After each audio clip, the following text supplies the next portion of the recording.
Sa temang Planted with Purpose, Baang Youth Arise, ang Ifugao Police Provincial Office sa pamamagitan ng Revitalized Police sa Barangay Team ay matagumpay na nagsagawa ng 2 araw na youth development session na ginanap sa Barangay Hall ng Baang Hungduan, Ifugao nitong ika-23 hanggang ika-24 ng Abril taong kasalukuyan.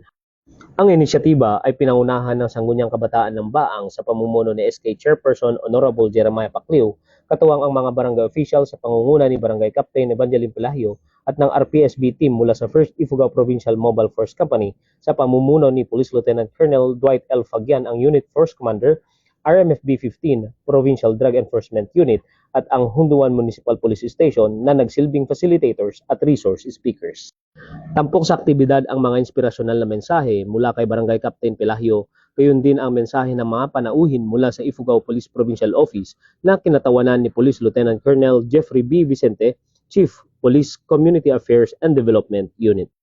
Kaya naman, hinikayat ko kayong lahat na huwag magpaloko at huwag magpalinlang, huwag sumanib sa mga grupong tumutulig sa gobyerno. Ang mga kalahok ay sumailalim sa isang serye ng aktibong talakayan sa mga pangunahing issue sa lipunan tulad ng anti-illegal drugs, anti-bullying, gender sensitivity, alinsunod sa Republic Act 11313 o ang Safe Spaces Act at anti-terrorism awareness. Kasama rin sa sesyon ang mga interactive na aktibidad tulad ng paggawa ng banner, group activities, team building at isang makabuluhang tree planting activity upang itaguyod ang kamalayan sa kapaligiran at pakikipag-ugnayan sa komunidad. May mga seminar din tayong kinakandak para sa kanila para mahubog ang kanilang leadership skills. Nagtapos ang programa sa isang madamdaming pagbabahagi ng refleksyon at ng mga aral na kanilang natutunan mula sa aktibidad.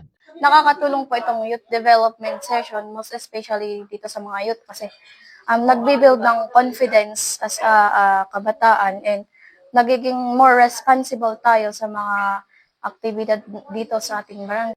Ang aktibidad ang patunay sa pangako ng pambansang pulisya sa pakikipagtulungan sa mga lokal na pamahalaan at mga stakeholder upang hubugin ang mga kabataan na maging aktibo at responsableng miyembro ng kanilang komunidad.